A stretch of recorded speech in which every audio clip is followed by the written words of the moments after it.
నమస్కారం. శ్రీ చదివే నవలలను విని ఆనందిద్దాం. ఈరోజు మనం బుచ్చిబాబు గారు రాసిన చివరికి మిగిలేది నవలను విందాం. మొదటి అధ్యాయము గడ్డిపోచ విలువెంత. చివరికి మిగిలేదేమిటి? దీనికి సమాధానం తెలిస్తే జీవిత రహస్యం తెలుసుకున్నట్లే. అసలు జీవితానికి అర్థమేమై ఉంటుంది? మానవుడు ఈ ప్రశ్నని వేసే అవసరం రావడమే జీవితానికి ఏదో అర్థం ఉందనుకోవడానికి తార్కాణం. అర్థం లేదని ఇతరులు రుజువు చేస్తే మనం అంగీకరించలేము. ఆ నిరూపణ మన తార్కిక జ్ఞానాన్ని వెక్కిరించి ధ్వంసం చేస్తుంది. అది మానవుడు సహించలేడు. జీవితానికి అర్థం లేదన్న నిర్వచనానికి అసలే అర్థం లేదు. కానీ దాన్ని మనంతట మనమే రుజువు చేసుకుంటే సృష్టి అంత భయంకరంగా ఉండకపోవచ్చు. సృష్టికి ఇతరులు కలిగించిన అర్థాలని మనం అంగీకరించలేము. మనం కనుక్కొని ఎముకలలో జీర్ణించుకున్న అర్థాలని ఇతరులకి చెప్పలేము.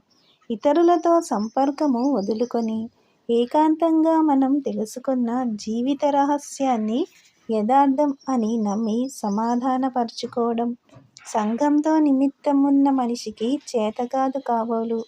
చరిత్ర కట్టుకున్న ప్రాచీన పునాదులు, సంఘం పాతుకున్న మట్టి విత్తనాలు, వాటిని మినహాయిస్తే మానవుడిలో చివరికి మిగిలేదేమిటి?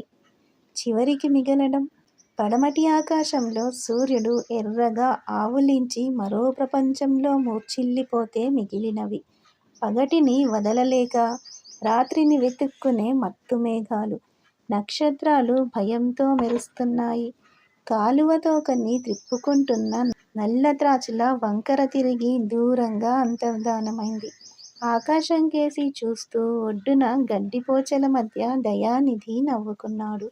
గడ్డిపోచని తెంపి చిటికెన వేలికి చుట్టుకున్నాడు. గాలికి భయపడుతూ దగ్గరగా జరిగి తలకాయలొంచుకున్న గడ్డిపోచలపై అతడు పడుకున్నాడు. గాలికి చొక్కా కాలర్ కదిలి చెవిలో చెక్కిలిగింత పెడుతోంది. శరీరాన్ని ఆవరించుకున్న గాలి అందమైన అల్పానుభవం. శరీరం దాహంతో వికసిస్తుంది. రక్తాన్ని లేపి కొత్త దోవలు తీయిస్తుంది. గాలి ఇంద్రియాలు మైకం చెందుతాయి. చర్మం లోపలి భాగాన్ని పైకి తెచ్చుకుంటుంది. గుండెలు లయతప్పి మళ్ళీ తేరుకుంటాయి. కళ్ళు చూడడం మానుకుని దర్శిస్తాయి. పడమటి ఆకాశంలో పూడుకుంటున్న పుండురాత్రి వెతకటం విరమించుకున్న మేఘాలు, భయం లేకుండా మెరుస్తున్న నక్షత్రాలు, తోకని త్రిప్పటం మానుకున్న నల్లత్రాచుల, నిశ్చలత్వం చెందిన కాలువ, పవిత్రంగా కదులుతున్న గడ్డిపోచలు, మూగభక్తితో ప్రశాంతం చెందిన ప్రకృతి, తను అన్నీ ఏకమైపోయి ఒక్కసారి చైతన్యం పోగొట్టుకుని ప్రపంచంతో నిమిత్తం లేకుండా ఉండిపోయాయి. కాలం, స్థలం, ఉనికి, లేమి, అంతం, అనంతం ఈ ద్వంద్వాలిక లేవు. పొద్దోయింది, ఇంటికి రాండి బాబుగోరు. కాలం, పొద్దు, స్థలం, ఇల్లు ఈ ద్వంద్వాలెక్కడికి పోతాయి? లేచి కూర్చున్నాడు దయానిధి. ఇల్లా? ఎక్కడ నుంచి నారయ్యా? ఆవుని ఇంటికి తోలుకెడుతుండానండి. లెగండి పోదాం, అమ్మగారు మీకోసం చూస్తుంటారండి.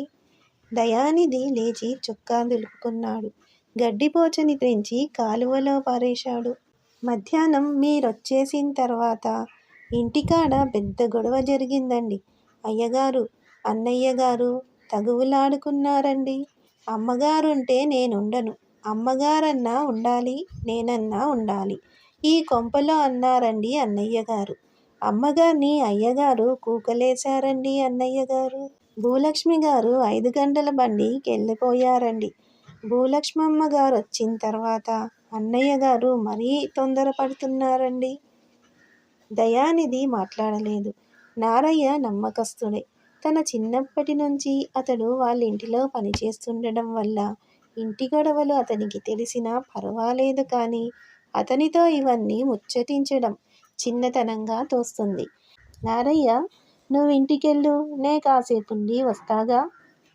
అమ్మగారు మీరు మధ్యాహ్నం కాఫీ కూడా తాగలేదని కంటతడి పెట్టుకుని ఎక్కడున్నారో కొంచెం చూసి తొందరగా ఇంటికి తీసుకురమ్మని చెప్పారండి. మీరు మద్దినాలే ఎందుకొచ్చారండి? కామాక్షి కూతురు ఊరు నుంచి ఇంకా రాలేదు కదా అండి. అతనికి ఈ విషయం ఎట్లా తెలిసిందో దయానిధికి అర్థం కాలేదు. ఆలోచించడం మొదలుపెట్టాడు.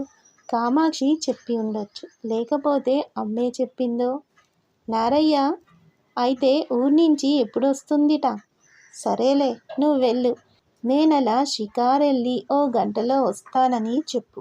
నారయ్య దూడ పలుపు నడుంకి చుట్టి పాగాలోంచి చుట్ట తీసి ముట్టించాడు. అయితే అబ్బాయి గారు, మీకు కోపం రాదు గదండి. ఓ సంగతి చెబుతాను, మీరు డబ్బుని పెళ్లి చేసుకోరాదటండి. నారయ్య నవ్వే శక్తి పోగొట్టుకోలేదు. అతని జీవితంలో కష్టసుఖాలంటూ విడివిడిగా కేటాయించిన అనుభవాలేవీ లేవు. పెండ్లాం చంద్రన్నతో లేచి వెళ్ళిన రాత్రి 10 మందిని పోగు చేసి చెరువుగట్టున చెడుగుడి ఆడి తెల్లారగట్ల వేడి నీళ్లు పొయ్యమని చంద్రన్న ఇంటికెళ్ళాడు. మాధవయ్య గుర్రానికి వాతం కమ్మితే బెంగెట్టుకొని 2 పూట్లా సరిగా తిండి కూడా తినలేదు. లాలాసాహెబు మేకకి కాలు బరువేస్తే తనింటిలో మంచం క్రింద పడుకోబెట్టుకొని తెల్లవార్లు తోమేడు. తనకి ప్రాప్తించిన వాటికి నవ్వుకుంటాడు, ఇతరులకు ప్రాప్తించిన వాటికి ఏడుస్తాడు. నారయ్య స్వభావం అది.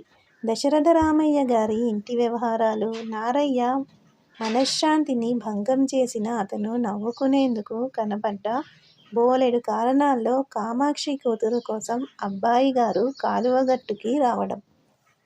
దయానిధి లోపల నవ్వుకున్నాడు. ఈ నారయ్యకన్నీ తెలుసు. పెద్దవాడైపోయాడు. తెలియనట్లు ఊరుకోరాదు. రండి బాబుగారు, సీకటిలో పురుగు పుట్రా ఉంటుంది, వేగిరం రండి. నారయ్య ఆవును తోలుతూ ప్రయాణమయ్యాడు. కొంగల గుంపు సిగ్గుపడే వెన్నెట్లో మెరుస్తూ పోతున్నాయి. ఏదో పిట్ట కాలువ నీళ్ళని కదిపింది. గడ్డిపోచలు కామంతో వణికిపోతున్నాయి. దూరంగా చెట్లు చీకటి ముసుగుల్ని కప్పుకుని గుసగుస మొదలుపెట్టాయి. నారయ్య చుట్ట తాలూకా పొగ చంద్రుని దగ్గరకు పోయింది. వేసంగి పగటి నిద్ర మత్తులో బరువెక్కిన మొహంలోని కాంతితో చంద్రుడు చుట్టూ ఒళ్ళు విరుచుకుంది వెన్నెల. అప్రయత్నంగా ఊళ్ళోకి నడిచి కామాక్షి గారి దొడ్లోకి చేరుకున్నాడు దయానిధి. ఆ సందులో జనం ఎవ్వరూ లేరు. 3 గుడిసెలు, పెంకుటిల్లు 2 మెట్ల దగ్గర నీడల్లే నుంచుని తలుపుకేసి చూశాడు. తలుపు మీద అతని నీడని చూసుకున్నాడు. అతని నీడ ఎంత బాగుందో! నీడలో అంత అందంగా కనిపించే ముక్కు అద్దంలో అలా ఉంటుందేం? ఆ తలుపు మీద ఎన్నిసార్లు కోమలి నీడపడిందో! అదే చోట తలలో వేళ్ళు పెట్టి జుత్తుని కదుపుకున్నాడు. మెట్ల మీద నుంచే కోమలి ఎన్నిసార్లు నడిచిందో! తను మెట్టుగా మారిపోకూడదు. నవ్వుకున్నాడు. నీడ నవ్వితే అతనికి భయమేసి ఉలిక్కిపడ్డాడు. ఏదో ధ్వని అతని కంఠంలోంచి వచ్చింది. లోపల్నుంచి, ఎవరది?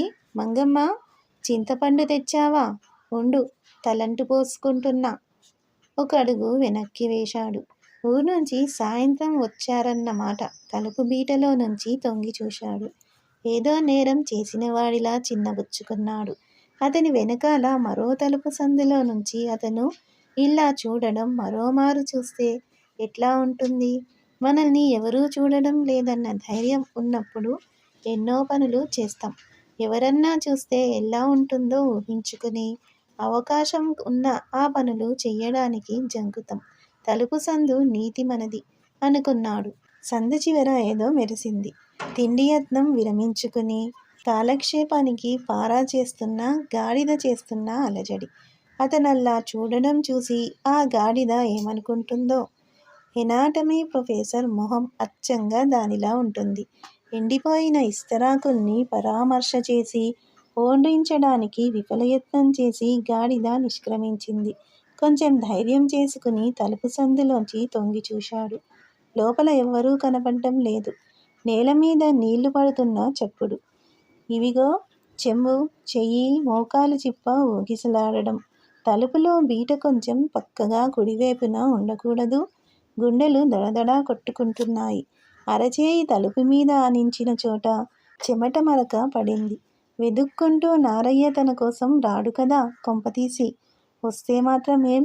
నారయ్యకి తెలుసు, డబ్బుని పెళ్లి చేసుకోరాదండి అని అనగలిగేటందుకు అవసరమైన ధీమా ఉండాలంటే ఎంతవరకు తెలియాలో అంతవరకు తెలుసు. చెయ్యి తలుపు మీద నుంచి తీసేశాడు. ఇదివరకెన్నడూ చూడని మోకాలు చూశాడు. అమావాస్య వెళ్ళిన మూడో నాటి చందమామల మోకాలు తడితో తళుక్కుమంది. ఎనాటమీ ప్రొఫెసర్ ఏమంటాడో ఈ మోకాలు చూసి. చెమట డాగుపడ్డ చోట తలుపుని ఉఫ్మని ఊదాడు. మళ్ళా ఎడమ చెయ్యి ఆనించాడు. లోపల చెంబు జారి బిందెలో పడిన చప్పుడు. అబ్బా, సొట్ట చెంబమ్మ అన్న కంఠం వినిపించింది. ఏదో ఆకృతి కదిలింది. గంగాలం ఊగిసలాట నిలిచిపోయింది. తలుపు మీద నుంచి చెయ్యి తటాలున తీసేశాడు. ఉంగరం రాపిడి కిర్ మంటూ ధ్వనించింది. ఎవరు పలకరేం? మంగమ్మేనా? వస్తున్నా. అమ్మ గుళ్ళోకెళ్ళింది. తలుపు తెరిచింది. తలుపు తీసిన వ్యక్తి లోపలే ఉంది. దయానిధి లోపలికి నడిచి తలుపు దగ్గరగా మూసి నిలబడ్డాడు. తెల్లబట్ట సగం ఒంటికి చుట్టుకుని పీట మీద కూర్చుని జుట్టు సవరించుకుంటున్న కోమలి. వెన్నెల నగ్నంగా కూర్చుని తల్లో ఎర్రటి పిచ్చి పువ్వుని అమర్చుకుంటున్నట్లుగా ఉంది. ఎవరు? ఇదేమిటి మీరా?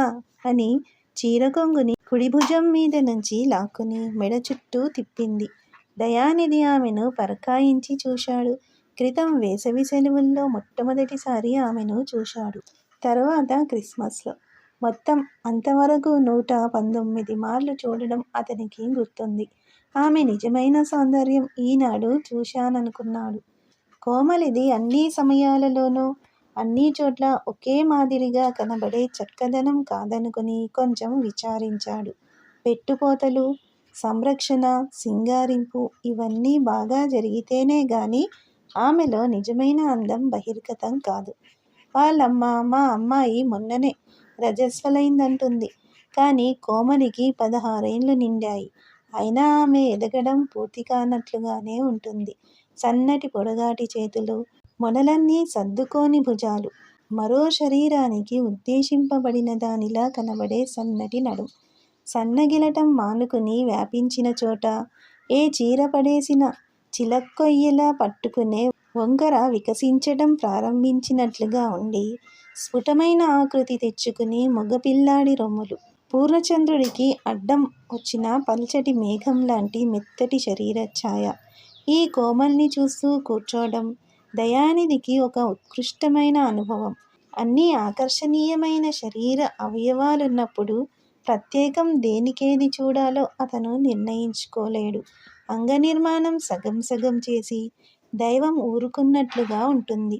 యవ్వనం బయటపడి దర్శనం ఇవ్వడానికి భయపడుతున్నట్టుగా ఉండే ఆమె అవయవం. ఆమె అమాయకపు మొహాన్ని చూస్తున్నాడు. ఆ చింపిరి జుట్టు ఇష్టం వచ్చినట్లుగా అరణ్యంలో సహజత్వాన్ని అనుకరిస్తున్నట్లు పెరిగిపోయి ఎక్కడ పాపిడి తీసినా లొంగదు. ఆ ముంగుర్లు నుదిటిని గట్టిగా పట్టుకుని ఏ దువ్వెనకి సందివ్వదు సౌందర్యం. నిద్రలో మూర్ఛపోయి ఏదో స్మరణకు వచ్చి లేచినట్లుగా వెర్రిచూపులు చూసే నేత్రాలు అతనికి అమాయకంగా ఉండొచ్చు. లేకపోతే బుద్ధిమాంద్యమేమో. ఊ అంది కోమలి ప్రశ్నార్థకంగా. కనుబొమ్మలు ఒక్కసారి వంకర తిరిగాయి. 2 పెదవులు ముడుచుకుని చెక్కిళ్ళ చర్మాన్ని లాక్కుని సున్నా చుట్టాయి. నీకోసం వచ్చా అన్నాడు. నాతో ఏంటి పని? మా అమ్మతో గాని. ఎల్లండి. కూర్చున్న మనిషి లేచి 2 చేతులు తలుపులకి ఆనించి నిలబడింది. కంఠానికి చుట్టుకున్న కొంగు కిందికి జారింది. రొమ్ములో పట్టు దొరక్క తడిని పట్టుకుని నడుం మీద నిలిచిపోయింది ఆనాటి దృశ్యం. అతనికి కొత్త చొరవ వచ్చింది. ఆమె అతనికి అర్థం అయిపోయినట్లు తోచింది. స్త్రీత్వంలోని మాయ శరీరాన్ని తాకి శోధించిన వాళ్ళకి కానీ ఛేదించడం సాధ్యం కాదు. ప్రపంచంలోనో ఏ జన్మలోనో వారిద్దరూ ఒకరిని ఒకరు వెతుకుతూ ఈనాటికి కలుసుకుని గుర్తించుకున్నట్లు అతనికి అనిపించింది. నాకు మీ అమ్మతో ఏం పనుంటుంది? నాతో చీకట్లో ఏం పని మీకు? రాత్రి మా ఇంటికి రాకండి ఎప్పుడు. మా అమ్మ చూసిందంటే తన్నుద్ది. నీకిష్టం లేకపోతే రాత్రిళ్ళు ఎప్పుడూ రాను. ఇంట్లో గొడవగా ఉంటే ఏమీ తోచక నిన్ను చూడ్డానికి వచ్చాను అని కొంచెం నిదానించి మళ్ళా మొదలెట్టాడు. అయితే కోమలి, ఎవ్వరూ లేరు కాబట్టి ధైర్యం చేసి అడుగుతున్నాను. నిజం చెప్పు. నేనంటే నీకిష్టమేనా? ఆ ప్రశ్న అతను పగలు వేసి ఉండడు. కోమలి ఒక అడుగు ముందుకు వేసి వెన్నెట్లో నిలబడింది. తెల్లటి చీర ఆమెకి బాగా తగిందని నిర్ణయించుకున్నాడు. శిథిలావస్థలో ఉన్న తులసి దిమ్మ మీద కూర్చుంది.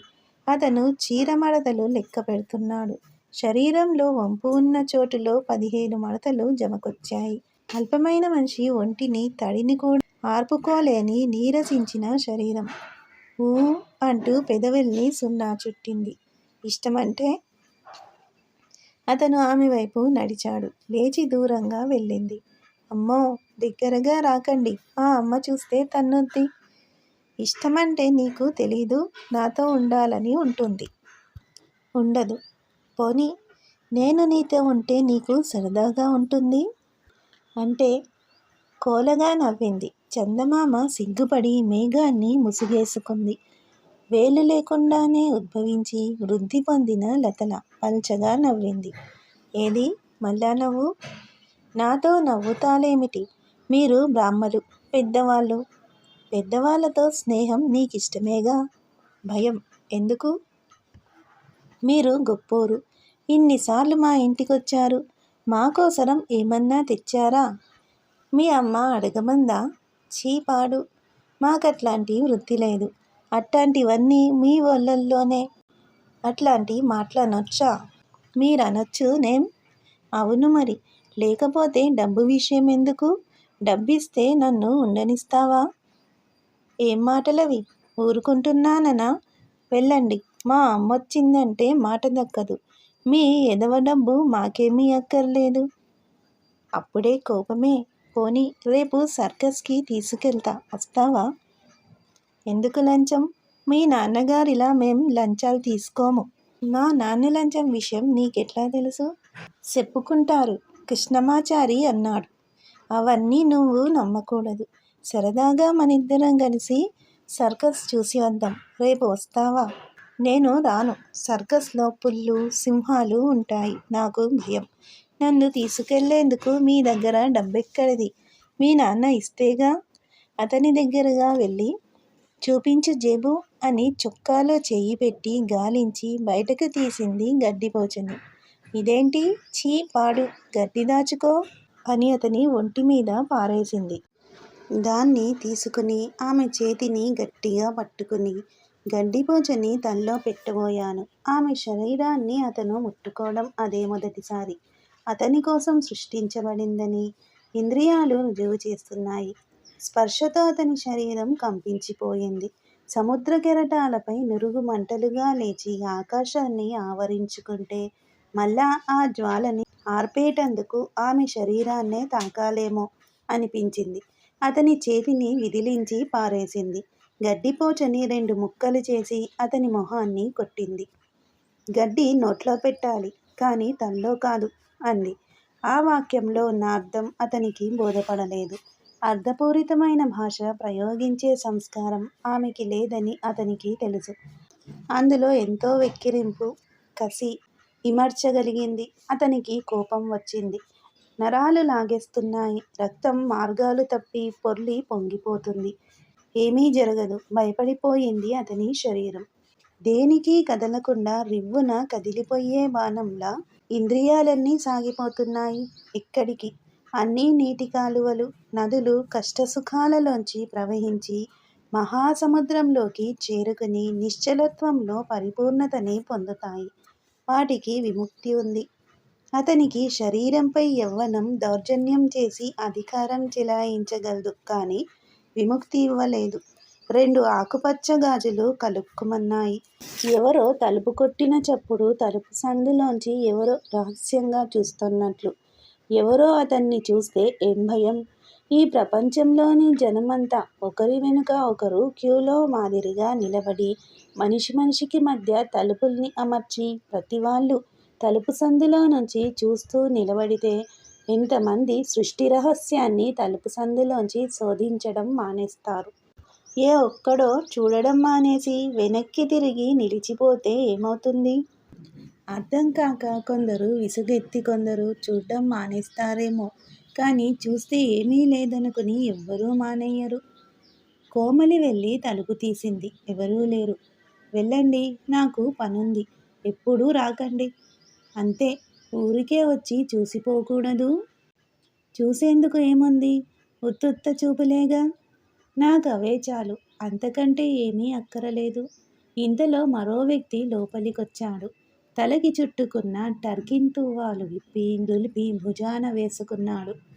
రేగిపోయిన మద్యపాపిడి సరిచేసుకుని అగ్గిపెట్టి కోసం జేబు తడుముకుంటున్నాడు. రాండి ఆచారిగారు, నిప్పు తెచ్చేదా అంటూ కోమలి అతని దగ్గరగా వెళ్ళి ఆహ్వానించింది. మధ్యాహ్నం వచ్చారు కదా, కబురైనా చెయ్యలేదేమే? మా అమ్మ మీ ఇంటికాడికి రాలేదు. గుడికాడ్నించి అట్లా వెళతానంది. అబ్బే రాందే. ఏమిటి ఈ పూట వంట నువ్వేనా ఏమిటి? అన్నం వాచా, ఇంకా సారెట్టాలి. మీరు తింటానంటే గుడ్లు పులుసొండుతా. చచా, కోడిగుడ్లులా మొహం నువ్వును. ఏం మాటలవి? దయానిధి వాళ్ళకేసి చూస్తూ నిలబడిపోయాడు. సరే, నేను వెళుతున్నా కోమలి అన్నాడు ఆకాశం కేసి చూస్తూ. ఆ వ్యక్తులు వినిపించుకున్నట్లు లేదు. తులసిదిమ్మ మీద ఆచారి కూర్చోబోతున్నాడు. ఉండండి, బట్టలు పాడవుతాయి, మంచం వేస్తాగా అంటూ కోమలి దూరంగా నూతిపల్లానికి ఆనించి ఉన్న నులక మంచాన్ని తెచ్చి వాల్చింది. దానికి ఉన్న దుష్టచతుష్టయం లాంటి 4 కాళ్ళల్లోనూ ఒకటి భూమి మీద ఆనదు. భారతదేశంలో ఐకమత్యం లేదనడానికి ఆ మంచం రుజువు. అయితే కృష్ణమాచారి గారు, నా మొహం కోడిగుడ్డన్నారు కదా, మరి మీదో కోడిపుంజు. ఏం? కోమలి విరగబడి నవ్వింది. లెగండి అని అతని చెయ్యి పట్టుకొని లేవదీసి మంచం మీద కూర్చోబెట్టింది. మంచినీళ్లు కావాలా? ఆహా, అతిథిని నులక మంచం మీద కుదేసి సత్కరించావు. భక్తితో పుష్ప పత్ర ఫలతోయము లొసంగిన నవ్వుకుంటూ లోపలికెళ్ళింది. నీళ్లు తీసుకొని మళ్ళీ వచ్చింది. మరి నే వెడుతున్నాను అన్నాడు దయానిధి. వెళ్ళండి, సర్కస్కు మీరు తీసుకెళ్లేదేమిటి? కృష్ణమాచారి, నేను వెళతాం. అవును, అసలందుకనే వచ్చాను కూడా. లేలే, దబ్బున తిండి తిని పోదాం అన్నాడు కృష్ణమాచారి. దయానిధి వెళ్ళిపోయాడు. బయట మెట్ల మీద నుంచుని అప్రయత్నంగా 2 తలుపులు దగ్గరగా చేరవేశాడు. సందువేపు చూశాడు. కుక్క దూరంగా మొరిగింది. ఎండిపోయిన ఆకులు రెపరెపమన్నాయి. కోమలి తలుపులు తీసి అటూ ఇటూ చూసి మళ్ళీ భల్లుమని వేసేసింది. అతనేదో అడుగుదామనుకున్నాడు. వీపు చరిచినట్లు తలుపు చప్పుడైంది. వెళ్ళిపోయాడు. అతనికి కోమలి ప్రవర్తన అర్థం కాలేదు. తను ఆమె కోసం ఎంత ప్రాగలాడుతున్నా ఆమె సమాధానం ఇవ్వదు సరికదా. అతన్ని వెటకారం చేత ఏడిపిస్తుంది. అతని యవ్వనం కానీ, చక్కదనం కానీ, హోదా కానీ ఏమీ ఆమెను ఆకర్షించలేదు. అసలట్లా ఆకర్షింపబడేటందుకు తగినంతగా ఆమె శరీరం పక్వానికి రాలేదేమో. అదొక మందుగుండు సామాగ్రి వేసిన పెట్టి. దానికి ఎవరో నిప్పు ముట్టించాలి. అప్పుడు కానీ అది బద్దలై బయటపడదు. నిప్పుపుల్ల నవ్వుకున్నాడు. కృష్ణమాచారికి తానే నిప్పుపుల్ల వేస్తానంది. నూనెలో ముంచని కాగడ కోమలి. ఆమె చేతిని తాకినప్పుడు వేడితో తన శరీరం కాలిపోయినట్లు అనిపించింది. కానీ ఇప్పుడు ఆలోచించి చూస్తే ఆ వేడి తనలోదే అనుకున్నాడు. రాత్రంతా మంచు పీల్చుకుని వికసించలేని పుష్పం లాంటి కోమలిని ఉదయభానుడి కిరణాలు మాత్రం ఏం చేస్తాయి? యవ్వనం ఇంకా గృహప్రవేశం చెయ్యలేదు. నిలయం వెతుక్కుంటూ ఆమె శరీరంలో విహారం చేస్తోంది. ఈ ఉపమానాల సారాంశం ఏమిటి? ఫ్రిజిడిటీ. పాపం, ఆమెపై కోపగిస్తే ఏమిటి ప్రయోజనం? మంచుకొండ అగ్నిపర్వతం కాకూడదు. ఉత్తుత్త చూపుల్లో ఏముంది అని అన్న మాటల్లో ఎంతో అందముంది. ఆకర్షణ అర్థం కాని అమాయకురాలని అనుకోకూడదు. స్త్రీ పురుషుణ్ణి అప్రయత్నంగా వేటకి రగల్చడం, అందకపోవడం, మరింత కోరదగింది కావడం, ఇది అనాది నుండి ఉన్నదే. దాన్నే వ్యక్తపరుస్తోంది ఆ కృష్ణమాచార్యుడు. అతన్ని వేటకి రగల్చడానికి వాడితోనా సరసాలు? వాడితో సర్కస్కి వెళ్తుందట. ఎంత ధైర్యం, ఎంత తెగింపు! తనంటే ఎంత నిర్లక్ష్యం, నిరాదరణ! కానీ అదంతా సహజమైన చర్య, లేకపోతే నటన? నటనైతే అతను క్షమించలేడు. ఒకటే వెర్రి, క్షమించక చేసేదేముంది? అతను వేట మానుకోలేడు. ఇంద్రియాలు పీకేస్తున్నాయి. పల్చటి ఎముకలు, చల్లటి మాంసం. వీటికి తన యవ్వనం దాస్యం చేయక తప్పదు. అతనికి ఏం కావాలి విమర్శించి తేల్చుకున్నాడు. సంస్కారం ఆమెకు లేదు, తనకి అక్కర్లేదు. యవ్వనం ఒక ప్రాచీన శక్తి. తరతరాల వ్యక్తులను కాల్చి మట్టి చేసిన బలంతో సృష్టినే వేధించిన ఆ మహత్తర శక్తికి సంస్కారం, వన్నెచిన్నెలు, నగీషీలు వంకర తిరిగి తిరిగి బయలుదేరిన స్థానానికి తెచ్చే మానసిక మెట్లు. వీట్లతో ఏం సంబంధం? తర్కం, తారతమ్యం, మంచి చెడ్డలు, నాది నీది ఇవి సంస్కారం కట్టుకున్న పరిమాణాలు. వీటన్నిటికీ ఒక్క తాపు తన్ని తడబడే దృష్టితో చీకట్లో చూసి మట్టిలో కలిసిపోయి నిషీధి తెరుచుకున్న ద్వారాల మధ్య ఆత్మహత్య చేసుకున్న యవ్వనపు శక్తి సంస్కారాన్ని కోరదు. పోనీ చదువు, తెలివితేటలు, ఏ చదువు ఈ అస్థిపంజరపు నిర్మాణాన్ని మార్చగలదు? బుర్ర, మెదడు ఇవి దాస్యానికి అంతరాయాలే. అతనికి చదువక్కర్లేదు. సిపాయి విప్లవానికి కారణాలతో ఆ ఎముకలకు నిమిత్తమేమిటి? అవే విప్లవం చేసి దాస్యం అనుభవిస్తాయి. కుటుంబం, మర్యాద, కులం, గౌరవం ఇవి కావాలా? మొదలే అక్కర్లేదు. కోమలి వాళ్ళల్లో పుట్టి ఉండకూడదు. అదేం కర్మమో! వాళ్ళల్లో ఎందరో స్త్రీలున్నారు పెళ్ళికి సిద్ధంగా. వాళ్ళల్లో ఒక్కళ్ళు నచ్చకూడదు. అది అతని దౌర్భాగ్యం. మరో దేశపు ముగ్ధ సౌందర్యంలో ఉన్న ఆకర్షణ కోమలిలో ఉంది. గట్టిగా ఎముకల్ని పట్టుకునే చర్మం, పదునైన మాంసం. ఆ కొత్తదనం మరొకరిలో ఉండి ఉంటే ఎంత బాగుండును. కోమలి కుటుంబం, మర్యాద, కులం, గౌరవం ఇవన్నీ వేరు. అవి కూడా తన ఆకర్షణకి కారణాలే కాబోలు. కర్మ. కోమలే కావాలి, ఇంకెవ్వరూ పనికిరారు. ఆమె శరీరానికి అతను దాస్యం చేయవలసి వచ్చినందుకు తిట్టుకున్నాడు. కోమల్ని మరిచిపోవాలి. యవ్వనానికి ఏ స్త్రీ అయితే ఏం? భారతదేశంలో ఎందరు స్త్రీలు లేరు? కోమలి కంటే అందమైన వారు, తెలివైన వారు, గౌరవమైన వారు, తనే ఎరుగున్న వాళ్ళు 6 దాకా ఉన్నారు. అతనితో కాలేజీలో చదువుకున్న మలయాళీ పిల్ల శోభ లేదు. భాస్కర్రావు గారి చెల్లెలు రమణి లేదు. అప్పారావు గారి ఆఖరమ్మాయి శకుంతల. అందాక ఎందుకు, ప్లీడరు గుమాస్తా కుటుంబయ్య గారి కూతురు శ్యామల. కొంచెం మెల్లకన్ను ఉన్నా ఎంత బాగుంటుంది. ఎంత అందమైన మెల్ల. వీళ్ళందర్నీ ఒక్కసారి ఊహా ప్రపంచంలో తిప్పి చూశాడు దయానిధి. ఆ మధ్య సంబంధాలు 3 చూసి వచ్చాడు. ఒక అమ్మాయి తండ్రి అతన్ని ఇంగ్లాండు పంపడానికి సిద్ధపడ్డాడు కూడాను. వాళ్ళని కూడా సర్కస్ గుర్రాలలా తిప్పి చూశాడు. కోమలి సర్కస్కి వెళ్తుంది కాబోలు. కానీ ఏం లాభం? అతని దృష్టి వాళ్ళల్లో ఎవ్వరి మీద కేంద్రీకరించటం లేదు. వాళ్ళని వాంఛించలేదు. వాళ్ళంతా మహాపతివ్రతలు. వాళ్ళెవరూ అక్కరలేదు. వాళ్ళతో మాట్లాడొచ్చు, చీట్లాడొచ్చు, బాజారెళ్ళొచ్చు, కాపురం కూడా చేయొచ్చు. కానీ బాబో, వాళ్ళని తాకడం ఎట్లా? హరామీ చేస్తున్న గుర్రంలా ఇంద్రియాలు వెనక్కి నడుస్తున్నాయి. వెలిగిపోతున్న కాగడాన్ని ఐస్ టబ్లో ముంచినట్లు. చీచీ, ఏమి ఆలోచనలు! తప్పదు, కోమలికి దాస్యం. పోనీ కోమల్ని చంపివేస్తే? ఒక ప్రాణికి, ఒక ప్రతిభతో కొట్టుకుంటున్న హృదయానికి, ఇదొక సృష్టి కోసం నిషీధి తలుపులు పగలగొట్టిన శరీరానికి ఆమె కలిగించిన బాధకి అదే ప్రాయశ్చిత్తం. అట్లాంటి వాళ్ళని చంపడం అపచారం కాదు, సంఘసేవ, ప్రపంచానికి పరమార్థం.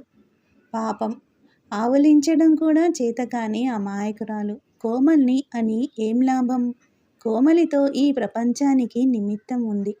ఆమె తల్లిగా అయి స్త్రీత్వాన్ని నిలబెట్టి సృష్టికి ఒక పుష్పం అర్పిస్తుంది. తనెందుకు? డాక్టర్ అయి తను ప్రపంచాన్ని ఉద్ధరించేదేముంది? తనే చచ్చిపోతే ఈ బాధ ఉండదు కదా. నిజంగా స్కూలు మేస్టర్లు, డాక్టర్లు మరణించిన తర్వాతే సంఘానికి ఉపయోగపడతారు. మేస్టారు చచ్చిపోయారంటే స్కూలుకు సెలవు. డాక్టరు పోయాడంటే ఫీజు ఎగేసిన పేషెంటుకు విశ్రాంతి. కోమల్ని ఎనాటమీ బల్ల మీద ఊహించాడు. అబ్బా, డోకొస్తుంది. ప్రతి అవయవాన్ని కోసి చీల్చి పారేశాడు. అన్నీ వచ్చి అతుక్కుని కదిలి అతన్ని వెక్కిరించాయి. చీచీ, ఏమిటి ఆలోచనలు? అప్పుడే ఇంటికొచ్చేశాడు. ఇంటి ముందు జాతర జరుగుతుంది. ఏవో నెత్తిన పెట్టుకుని ముగ్గురు ఎగురుతున్నారు. చెవులు బద్దలయ్యేట్లు కఠోరమైన డప్పుల ధ్వనులు. గుంపులో తన్మయుడైన నారయ్య. కుటుంబయ్య గారి శ్యామల ఎత్తు అరుగు మీద నుంచుని చోద్యం చూస్తోంది. అతను దూరంగా తూము దగ్గర నిలబడి గుంపుని చూస్తున్నాడు. ఇప్పుడు ఇంట్లోకి వెళితే నాన్నగారు కేకలేస్తారు. ఎక్కడికి వెళ్ళింది? ఆరా తీస్తారు. ఈ నారయ్య వాగేసి ఉంటాడు. అందరూ నిద్రపోయిన తర్వాత మెల్లగా ఇంట్లో దూరి అరుగు మీద మంచం వాల్చుకు పడుకుంటే రాత్రి గడిచిపోతుంది. ఉదయం మనస్తత్వాలు మారతాయి. అప్పటికి 8 కావస్తుంది. అంతా నిద్రపోయే వరకు ఏం చెయ్యడం? కోమలి, కృష్ణమాచారి సర్కస్ వెళ్తామన్నారు. తనూ వెళ్ళడానికి నిశ్చయించుకున్నాడు. కోమల్ని ఆ సర్కస్ గుంపులో దూరాన్నుంచి రహస్యంగా చూడాలి. వాళ్ళమ్మ కూడా వస్తుంది కాబోలు. అట్లాంటప్పుడు కృష్ణమాచారి అంత చనువు తీసుకోడు. అయినా చూడాలి. ఏం చేస్తారు? 4 నెలల క్రితం మధ్యాహ్నం నిద్రించి లేచిన కోమలి మొహం జ్ఞాపకానికొచ్చింది. ప్రపంచంలో అసంతృప్తిలోని బరువునంతటినీ మోస్తున్నట్లుగా ఉండే కనురెప్పలు, లోకాన్ని చూసి జాలిపడుతూ చప్పరించుకునేటందుకు సున్నాలా ముడుచుకున్న పెదవులు, నిద్రలో గుండ్రదనాన్ని పోగొట్టుకుని చదరంగా మారిన పిల్లాడి భుజాలు అన్నీ జ్ఞాపకానికొచ్చాయి. వేడి, వాంఛ, చలించడం ఇవేమీ లేవు ఆమెలో. ఫ్రిజిడిటీ. ఏ ఒక్క దృశ్యం నిశ్చలంగా మనసులో ఉండిపోదు. కావలసిన వ్యక్తిని యత్నించిన కొద్దీ అది మరింత దూరమై, మసకై మరింత అతీతమై పోతుంది. అప్రయత్నంగా ఏదో చూస్తున్నప్పుడు, ఏదో వింటున్నప్పుడు, ఏదో వాసన చూస్తున్నప్పుడు ఆకస్మికంగా కోరుకున్న వ్యక్తి ఊహలో చొరబడి రంగుల కొంచెతో తన ప్రతిమని తనే చిత్రించుకుంటుంది. ఆ ప్రతిమని ఉంచుకోవడం, రప్పించడం, త్రోసివేయడం మనకి సాధ్యం కావు. జేబు చూసుకున్నాడు. కొద్దిగా చిల్లర ఉంది. సర్కస్కెళ్ళాలంటే డబ్బు కావాలి. ఎట్లా? పర్సు జేబులో వేసుకురానందుకు తిట్టుకున్నాడు. వైకుంఠం గారింటికి వెళ్ళాడు. వైకుంఠం గారు హెడ్ మాస్టర్ కాకుండానే అసిస్టెంటుగా ఉండగా రిటైర్ అయ్యారు. ఆయనకి 3 మగపిల్లలు, 4 ఆడపిల్లలు. 5గురికి పెళ్ళిళ్ళు చేశాడు. ఇంకా పెళ్ళిళ్ళు కావలసిన వాళ్ళు 2 ఆడపిల్లలున్నారు. దయానిధి 5th ఫారం ఆయన దగ్గరే చదువుకున్నాడు. సైన్స్లో ఫస్టుగా ఉండేవాడని ఇతనంటే ఆయనకి ఎంతో ఇష్టం. ఆలస్యంగా వచ్చినా, అసలు క్లాసుకి రాకపోయినా ఇతన్ని ఆయన ఏమీ అనేవాడు కాదు. పరీక్షలో రాసిన వానికంటే ఎక్కువ మార్కులు వేసేవాడు. ఆయనకి అతనంటే అంతటి అభిమానం. ఎందుకుందో దయానిధికి తెలియదు. అసలు అభిమానం ఉన్న సంగతే అతనికి తట్టలేదు. అతనికి ఏ మాస్టర్ అన్నా ఇంతవరకు సరైన గురుభక్తి కలగలేదు.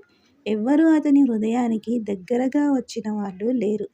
మేస్టర్లంతా ఏకమై ఏదో అతని దగ్గర నుంచి దాస్తున్నట్లు అతను అనుమానపడుతూ ఉంటాడు. మనకేమీ తెలీదు. జీతాలెక్కువ చేసే వరకు. ఆఖరి ఈ విషయం కూడా ఎవ్వరికీ తెలియనివ్వద్దు అని మేస్టర్లంతా కాన్ఫరెన్స్లో తీర్మానం చేసుకున్నారని అతని వెర్రి విశ్వాసం. వైకుంఠం గారు మడత మంచం వాల్చుకుని పడుకున్నారు. వీధిలో నల్ల కుక్క మంచం కింద నక్కింది. కాంతమ్మ చెంబుతో నీళ్లు తెచ్చి పెట్టింది.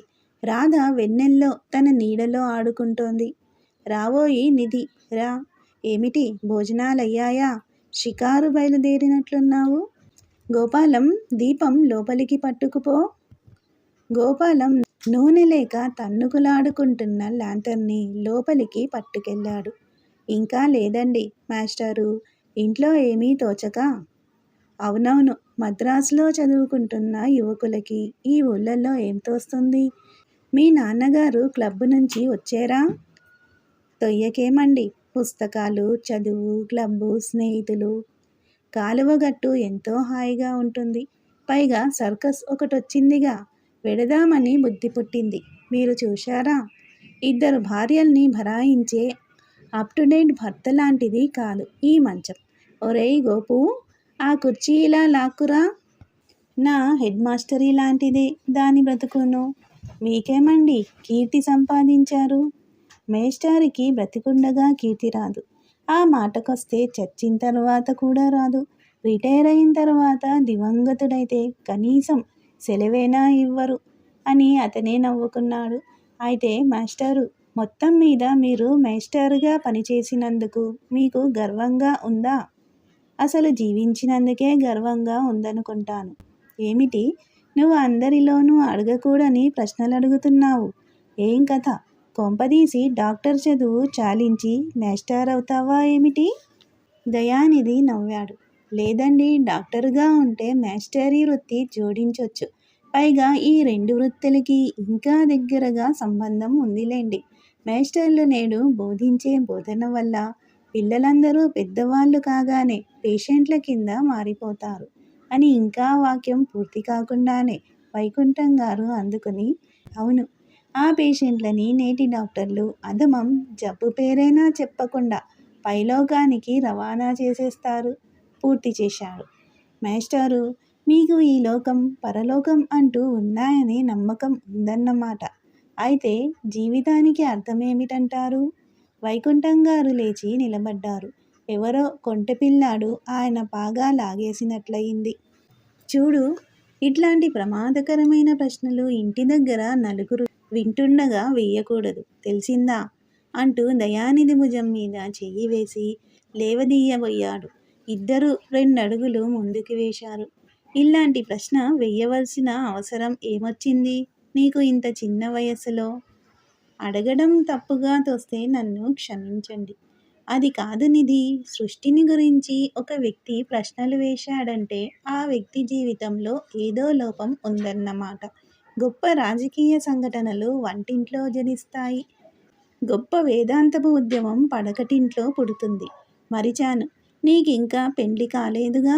మా కాంతానికి ఏదైనా సంబంధం చూడబోయి దబ్బున. దయానిధికి భయమేసింది.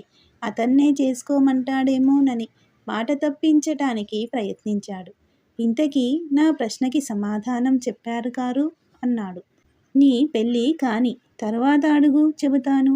మా కాంతానికి మంచి కుర్రాడిని చూడాలోయ్. మీ కాలేజీలో నీతో చదువుకున్న వాళ్ళల్లో ఎవరైనా? తరువాత వాక్యం దయానిధి వినిపించుకోలేదు. అతన్ని చేసుకోమని అడగనందుకు ఆశ్చర్యపడ్డాడు. మంచి కుర్రాడిని చూడాలిట. తను మంచివాడు కాడు. వైకుంఠం గారిని గురించి తనకున్న అభిప్రాయం మార్చుకోవాలనుకున్నాడు. ఇప్పుడు తనకి కావాల్సింది డబ్బు. నేను సర్కస్కి వెళ్దామనుకుంటున్నాను. మీరు వస్తారా ఏమిటి? నా ఇల్లే ఓ సర్కస్. వేరే సర్కస్ చూడడం దేనికి? మా ఆవిడ రింగ్ మాస్టర్, సారీ మిస్ట్రెస్. పోనీ మీ గోపీని పంపండి, ఇద్దరం వెళ్ళొస్తాం. గోపి మొన్న వెళ్ళొచ్చాడు. అయినా ఇప్పుడేం తొందర, నువ్వింకా నెలదాకా ఉంటావు గదా. ఈ సర్కస్ వచ్చింది మొన్ననేగా, వెళ్ళొచ్చులే. దయానిధికి కావలసిన డబ్బు ఏ విషయం మీద అడగాలో తెలియలేదు. సర్కస్ దగ్గరికి వెళ్తే అక్కడ ఎరుగున్న వాళ్ళెవరైనా ఉండొచ్చు. పర్సు పోయిందంటే ప్రొప్రైటర్ తర్వాత చూసుకోవచ్చునని ప్రవేశం ఇవ్వచ్చు. అసలు టికెట్టు లేకపోతే మాత్రం ఏమొచ్చింది? అతను చూడదలుచుకున్నది సర్కస్ కాదుగా. ఎల్లాగా డేరాకి బోలెడు కంతలుంటాయి. వాటిల్లోంచి చూడొచ్చు. సగం ఆట అయిన తర్వాత టికెట్లు పట్టింపు ఉండవు. ఏమీ లేకపోతే ఆట ముగిసిన తర్వాత కోమలి బయటికొస్తుంది కదా, అప్పుడే చూడొచ్చు. వైకుంఠం గారి దగ్గర సెలవు తీసుకుని నడవడం మొదలెట్టాడు. నడుస్తుంటే ఏవేవో ఆలోచనలు వస్తుంటాయి. స్థిమితంగా కూర్చుని ఆలోచించడం చేతకాదు. ఆలోచన సాగిస్తుంటే ఏదో బరువు తగ్గినట్లుగా ఉంటుంది. కానీ ప్రస్తుతపు విషయాలను గురించి అతను ఆలోచించలేకపోతున్నాడు. ప్రస్తుతం అంటే యథార్థం. ఇప్పుడే ఏదో నిర్ణయించుకోవాలి. కర్తవ్యానికి దిగాలి. దీనికి ధైర్యం లేదు. భయంకరమైన యథార్థం. ఇతరుల సలహా పనిచెయ్యదు. దీనికి సమాధానం పుస్తకాలివ్వలేవు. చరిత్ర తనని తానే అనుకరిస్తుందన్నది సత్యం కాదు. ఒక సమూహంలో ఒక చోట ఏర్పడ్డ పరిస్థితులు ఎప్పుడూ ఎక్కడా మళ్ళా ఏర్పడవు. ప్రతి సంభవం అపూర్వమైనది. దానికదే సాటి. అలాంటప్పుడు చరిత్రలో మానవ సంఘాన్ని, హృదయం యొక్క పరిణామాన్ని కొలుచుకొని అందులోంచి భవిష్యత్తుకి ఉపయుక్తమయ్యే సిద్ధాంతాలను ప్రతిపాదించడం గొప్ప పొరపాటు. ప్రాకృతిక సిద్ధాంతాలను అనుకరించవచ్చు. అవి తప్పవు. వాటిని ఎవ్వరూ అతిక్రమించలేరు. సూర్యుడు ప్రతినిత్యము తూర్పున ఉదయిస్తాడని అనుకుని ప్రవర్తించడంలో హాస్యాస్పదమేమీ లేదు. కానీ సిపాయిల తిరుగుబాటు, విజయనగర సామ్రాజ్య పతనం మళ్ళా ఆ పరిస్థితులను సృష్టిస్తే సంభవిస్తాయనుకుని చారిత్రక సిద్ధాంతాలని ప్రతిపాదించి వాటిని తొలగించడానికి మార్గాలు వెదకడం హాస్యాస్పదమే. ఆలోచన వర్తమానం నుంచి తప్పించుకుని పారిపోయేటందుకు ఇవ్వబడిందా? జరిగిపోయిన విషయాలను స్మరించుకోవడం, ముందు జరగబోయే విషయాలను ఊహించుకోవడం ఇదే ఆలోచన చేసే పని. వర్తమానం నుంచి పారిపోతుంది. ఫలితం సగం సగం ఆలోచనలు, బుర్ర అలసిపోవడం, శరీరం బాధపడడం. అన్నయ్య దెబ్బలాడి వెళ్ళిపోయాడు. ఆనాడు పెట్టి వీధుల్లోకి గిరివాటెట్టాడు. తక్షణం ఇంట్లో నుంచి పొమ్మన్నాడు. ఎక్కడికి పోతుంది? మా అమ్మని మా నాన్న వదిలేస్తే నీకు అభ్యంతరం ఉందా? ఎంత ధైర్యంగా అడిగాడు. తను అడ్డం రాకపోతే ఏనాడో ఆ సంసారం భగ్నమైపోను. కోమలి కోసం పడే బాధ అమ్మకి తెలుసు. రక్తం చెబుతుంది. హృదయంతో అర్థం చేసుకుంటుంది. తప్పని దండించదు. సరే అంటుంది. ప్రపంచంలో అందరికీ అమ్మలా అర్థం చేసుకునే హృదయం ఉండదు కదూ. అమ్మనే సంఘం ఏమంది? హృదయం ఉన్న వాళ్ళని సంఘం దూషిస్తుంది. సంఘం కోరేది మానవుడి ఆనందం, క్షేమం కావు. అది కోరేది నమ్రత, విలువలు. మనకి లేని అనుభవం, ఆనందం ఇతరులకెందుకు అనుకొని సంఘం వాటి వినాశానికి దారి తీసే ద్వారబంధాలని నిర్మాణం చేస్తుంది. పాపం, సంఘాన్ని దూషించడం ఎందుకు? సంఘం ఏం చేసింది? కాస్త నా సుఖాన్ని, ఆనందాన్ని, వీటిని గురించి ఆలోచించడం మానుకొని కొంచెం వీటిని త్యాగం చేస్తివా? ఇతరులు కూడా హాయిగా ఉంటారు. కాబట్టి నే పెట్టిన నియమాలని అతిక్రమించకుండా జాగ్రత్తగా నడుచుకో అంటుంది సంఘం. నీ ఇష్టం నీది అనుకో, సాంప్రదాయం అనుకో. నీకు సంఘంలో ఉన్నంత వరకు వీటితో నిమిత్తం తప్పదు పిచ్చివాడా అంటుంది. నక్షత్రాలని తారామండలంలో విధి పడిపోకుండా నడుపుతుంది. సూర్యచంద్రాదులు వీటికి అతీతం కాలేదు. చెట్లు, నదులు, కొండలు అట్లా ఉండిపోతాయి. సృష్టిని సైతం నోరు నొక్కి కట్టిపడేసింది విధి. కోమలికి ఇవేమన్నా అర్థమవుతాయా? ఆమె కోసం అతని హృదయం ఎట్లా తన్నుకులాడుతోందో తెలియచేయడం ఎట్లా? ఆమె పాదాల బూడిద తీసి ఫేస్ పౌడర్ కింద రాసుకుంటానంటే ఛీ అని ఉమ్మేస్తుంది. మరో ప్రపంచంలో వారిద్దరూ ఒక శరీరమే. ఇక్కడెందుకో విడిపోయారు. తను నశించి ఆమెలో ఐక్యం కావాలంటే ఇద్దరు కైలాస పర్వతంపై నుంచి పారే మంచునదిలో పడి కొట్టుకుపోయి హతమవ్వాలి. పవిత్రతతో పొంగిపోయే ప్రేమ కాదు అది. కవులు మురిసిపోయి పాడుకునేటందుకు సంఘటించిన కలయిక కాదు. అదొక జబ్బు, జాడ్యం. దానికెవ్వరూ బాధ్యులు కారు. పెద్దలు, నీతి, మర్యాద, ఔచిత్యం, సంఘం వీళ్ళెవరినీ నిందించకూడదు. ఆ శక్తి అతనిలో పుట్టి ఆమెలోనే అంతమొందాలి. కాదు కాదు, అతని శక్తినంతటినీ ఆమె దాచుకుంది. అతని పంచప్రాణాలు అతనిలో బిగించి తాళం వేసి తాళం చెవి మొల్లో దోపుకుంది. మొల చుట్టూ చీర తిప్పి అరటిపండులా కట్టుకుంటుంది. అమ్మమ్మ వెనుక చెప్పిన కథలో ఒక రాక్షసుడి ప్రాణాలు రామచిలక కంఠంలో ఉండేవిట. ఆ కంఠం పిసికితే వాడు చస్తాడు. తన బ్రతుకు ఆ రాక్షసుడిలాగైపోయింది. చంద్రుడు చరచరా కదిలిపోతున్నాడు. మేఘాలు కల్పించిన ఆటంకాలను చుట్టూ కట్టుకున్న చక్రంతో తొలగించి కదిలిపోతున్నాడు. ఇండ్లల్లో పొగ వయ్యారంగా ఆకాశంలోకి లేస్తోంది. కీటకాలు గాలి ఒత్తిడికి తట్టుకోలేక అమాయకంగా మనుష్యుల ముఖాన్ని కొడుతున్నాయి. ఎక్కడో అసందర్భమైన కాకి అరుపు, అర్థం లేని కుక్క మరుగు, కాళ్ళు కడుక్కునేటందుకు మనుషులు చేసే నీళ్ల చప్పుడు, పులిస్తరాకులు పారేసిన శబ్దం అన్నీ దూరంగా వెళ్ళిపోయాయి.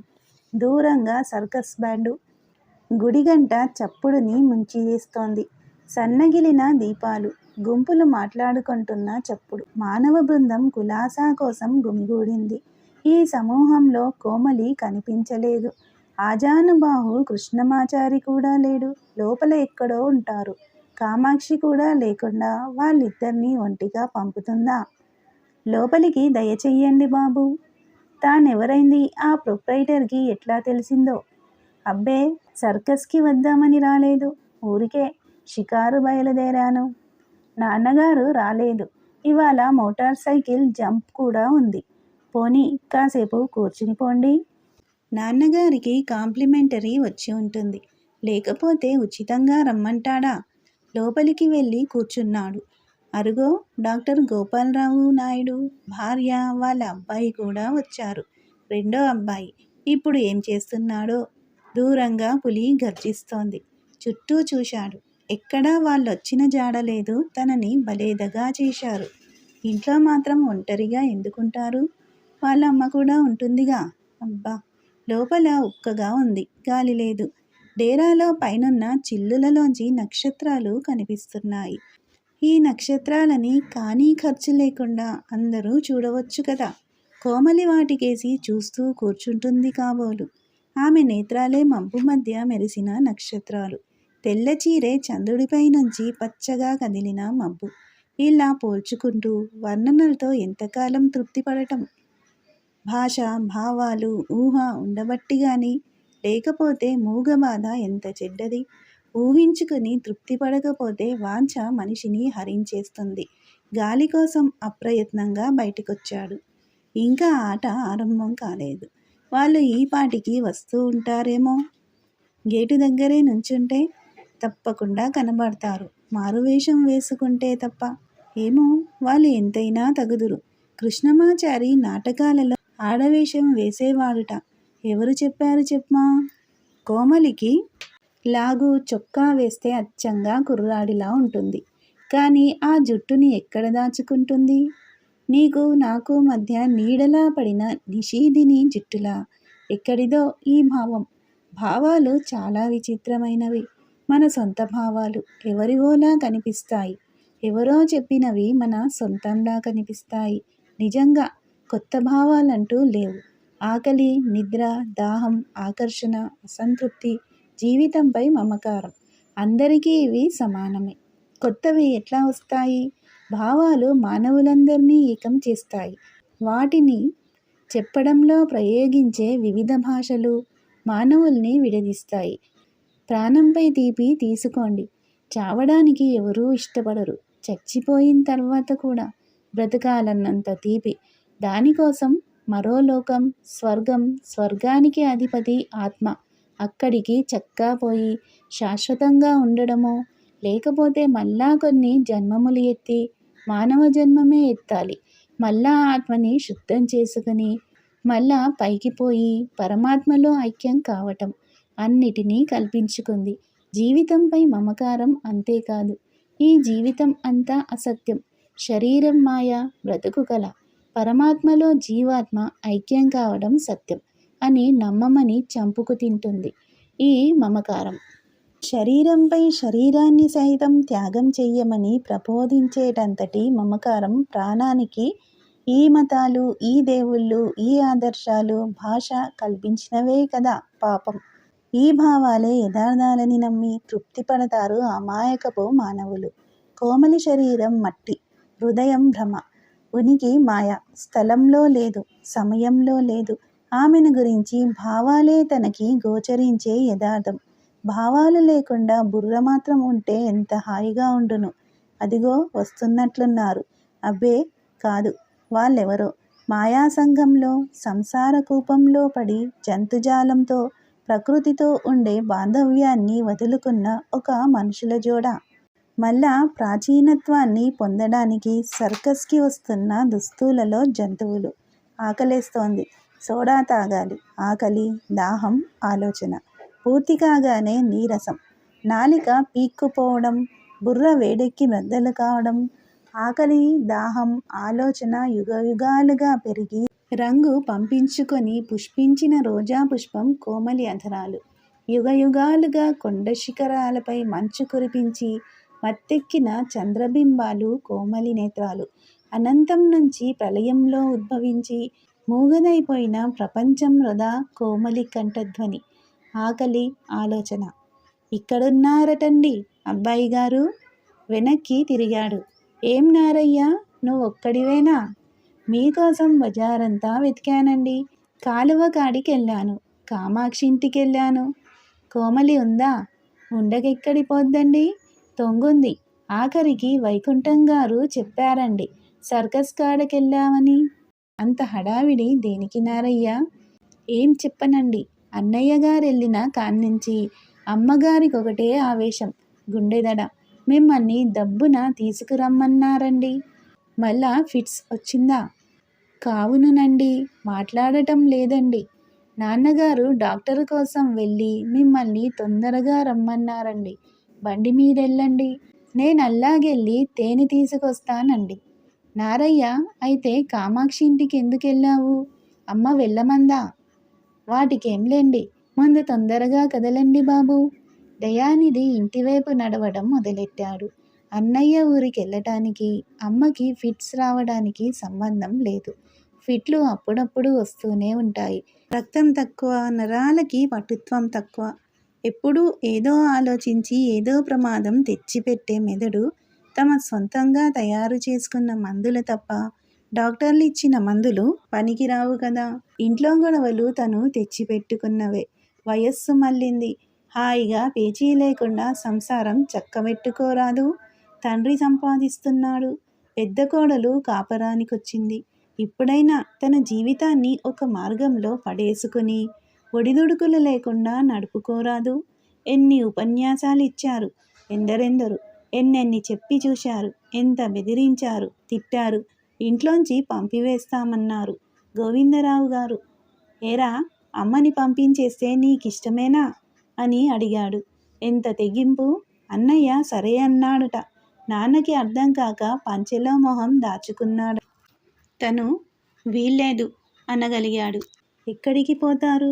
కుట్రలతో, రహస్యమైన మూగవాంఛలతో, బహిర్గతం కాని ప్రవర్తనతో కుళ్ళి సంసారంలోనే ఉండి మేం మర్యాదస్తులం అని చెప్పుకుంటూ గౌరవంగా నటిస్తూ అందులోనే ఉండి పోవాలి గాని హిందూ కుటుంబం విడిపోవటమే. కుటుంబంలో ఐక్యత చూపడానికి కావాల్సింది నీతి, న్యాయం, మంచి కావు. కావాల్సింది నటన. భర్త దుష్ప్రవర్తనల్ని అవసరం వస్తే ఆమోదించాలి. భార్య దుండగాలు భర్తకి తెలియకుండా చేసుకోవాలి. తెలిస్తే భర్త క్షమించాలి. కొడుకు చేష్టల్ని తండ్రి తలుపు సందులోంచి చూసి ఏమీ తెలియనట్లు నటించాలి. పెద్దల ఎడల ఉండవలసిన గౌరవం, వాళ్ళు చేసే పనులన్నిటినీ, ఉత్తమ కార్యాలని మెచ్చుకుని పిన్నలు కూడా ఆదరించే అవసరం రావటానికి తగినంత నటన కనపర్చాలి. నువ్వు దారుణాలు చెయ్యొద్దు, చేస్తే పట్టుపడిపోకు సుమా అంటుంది నేటి సమాజంలో మర్యాద. ఎల్లాగా అని చేతులు పైకెత్తి అడుగుతారు. నటించమంటుంది. అందరూ నటిస్తే అది నటనగా కనబడదు అంటుంది. గోవిందరావు గారింట్లో జరిగే పని ఇదే. ఆ పెద్ద మనిషి తనిల్లు చక్కబెట్టుకోకుండా తన తల్లి విషయం అతనికెందుకో. కాలేజీ చదువుకుంటున్న గోవిందరావు కూతురి పేరు ఎన్నిసార్లు గోడల మీద వ్రాయడం, చెరపడం, రాయడం, మానిపించడం, చేర్పించడం జరగలేదు. ఆ పెద్ద మనిషి తన ఇంటిని చక్కబెడతాడని. ఇదే ఈ దేశంలో. అసలు ప్రపంచానికి అనర్థం తెచ్చేవాళ్ళు ఇలాంటి వ్యక్తులే. ఇతరులని బాగుచేద్దాం, ఉద్ధరిద్దాం అన్న ఉబలాటం చూపే వ్యక్తులే సంఘ పురోగమనానికి శత్రువులు. ఏ ఒక్కరి పరిస్థితులు, బుద్ధి వికాసాలు మరొకరికి రావు. అయినా వాళ్ళందర్నీ ఒకే పక్కీలో, ఒకడు శాసించిన పక్కీలో నడుచుకోమనడమే మన దౌర్భాగ్యం. ఎవరి జీవితాన్ని వారు చక్కబెట్టుకుంటే ప్రపంచం బాగుపడుతుంది. తను మధ్యాహ్నం 3 గంటలకి మతిపోయిన వాడిలా ఇల్లు వదిలాడు. ఇప్పుడు 10 గంటలు కావస్తోంది. అసలు విషయం ఆలోచించడానికి తగినంత ధైర్యం లేక కోమలి సంగతి ఆలోచిస్తూ వర్తమానాన్నించి తాత్కాలిక విముక్తి పొందాడు. కోమలిపై తనకున్న భ్రమంతా తల్లి తనింట్లో అల్లిన పద్మవ్యూహంలో నుంచి పారిపోయేటందుకు ఏర్పడ్డ అవకాశమేమోననిపిస్తుంది. శరీరాన్ని అందులో నుంచి తప్పించాడు. కానీ మనస్సుని తప్పించడం ఎట్లా? ఆ పాడు ఆలోచనలన్నింటినీ బుర్రలో అమర్చబడ్డ అధోలోకంలో బంధించి పైన కెరటంపై నురుగులాంటి కోమలి సౌందర్యపు ప్రతిబింబాన్ని కదిలించి నింపుకుని తృప్తిపడడం ఎంతటి దుస్థితి! ఈ నవల మీకు నచ్చితే సబ్స్క్రైబ్ చేయండి, షేర్ చేయండి, లైక్ చేయండి, బెల్ ఐకాన్ను ప్రెస్ చేయండి. శ్రీ ఛానల్ ఆడియో నవలను వింటున్నందుకు ధన్యవాదములు.